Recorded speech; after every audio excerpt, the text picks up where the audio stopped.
Halo pemirsa JPR TV dari Sabang sampai Merauke, dari Miangas hingga Pulau Rote. Bertemu lagi bersama saya Mona Azari Disak dalam program Juru Bicara.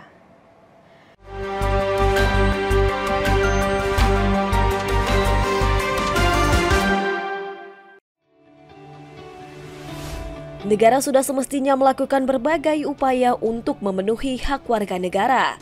Salah satunya dilakukan dengan menerbitkan undang-undang. Undang-Undang Cipta Kerja telah dikeluarkan sebagai langkah bersama guna mengakselerasi proses pembangunan nasional, utamanya dengan memberikan kemudahan berusaha, berkembangnya investasi sehingga mampu menyerap tenaga kerja, menciptakan keadilan dan kesejahteraan rakyat. Menurut Menko Perekonomian Erlangga Hartarto, penerbitan Perpu ini dikarenakan alasan yang mendesak, yakni pemerintah perlu mempercepat antisipasi terhadap kondisi global baik terkait ekonomi, seperti ancaman resesi global, perang Ukraina-Rusia, krisis pangan, energi, keuangan, dan perubahan iklim. Selain itu, dengan adanya Perpu Ciptaker, maka menjadi daya tarik bagi investor mengingat sudah ada kepastian hukum. Kepastian hukum tentunya memberikan rasa percaya diri bagi investor untuk menanamkan modalnya di Indonesia. Imbasnya membuka dan menyerap banyak lapangan kerja. Namun perjalanan pengesahan Perpu Cipta Kerja ini tidaklah mudah. Pertanyaannya, apakah Perpu Ciptaker telah memenuhi syarat formil seperti yang diatur dalam undang-undang?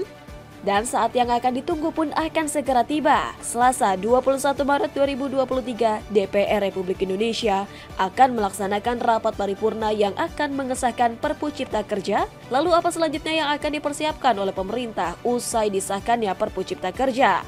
Selengkapnya dalam dialog juru bicara bersama Dirjen IKP Kementerian Kominfo Republik Indonesia. Pemirsa, usai Undang-Undang Cipta Kerja mendapat pro kontra di tengah masyarakat, akhirnya pemerintah menerbitkan Perpu nomor 2 tahun 2022 tentang Cipta Kerja. Alasan dikeluarkannya Perpu Cipta Kerja tersebut yakni adanya ancaman ketidakpastian global, kekosongan hukum, dan juga adanya keadaan yang memaksa. Perpu ini juga menjawab atas keputusan MK yang menyebutkan bahwa status inkonstitusional bersyarat atas Undang-Undang Cipta Kerja. Dan pemirsa, pada esok juga akan direncanakan di dalam rapat paripurna Perpu ini akan segera disahkan. Dan bagaimana sebenarnya mengenai Perpu Cipta Kerja ini, kita akan bahas bersama Dirjen IKP Kementerian Kominfo Republik Indonesia, Bapak Usman Kansong. Selamat malam, Pak Dirjen. Selamat malam, Mona. Baik, Pak Dirjen, ini kabarnya besok akan dilaksanakannya paripurna akan mengesahkan Perpu Cipta Kerja. Ini bagaimana sejauh ini informasi yang dapat diberikan kepada masyarakat terkait dengan akan dilaksanakan pada esok hari, Pak Dirjen? Ya, jadi besok rencananya DPR akan menggelar rapat paripurna dan agenda pertama adalah pembahasan dan pengesahan Perpu Cipta Kerja. Ya, tentu saja kalau memang rencana ini terlaksana, ini kabar bahagia, kabar gembira, ya baik buat pemerintah maupun buat masyarakat secara luas begitu. Berarti kita sudah punya undang-undang, ya, karena ketika Perpu Ciptaker ini disahkan oleh Presiden, oleh DPR, ya berarti dia akan menjadi undang-undang, gitu kan. Nah, dengan demikian kita akan mempunyai dasar hukum, ya, dalam meningkatkan ekonomi, pertumbuhan ekonomi kita, yang meningkatkan lapangan pekerjaan, meningkatkan investasi, di tengah ketidakpastian global, di tengah ketidakpastian geopolitik maupun geoekonomi begitu. Jadi ya kita mengapresiasi ya DPR ya besok akan membahas dan mengesahkan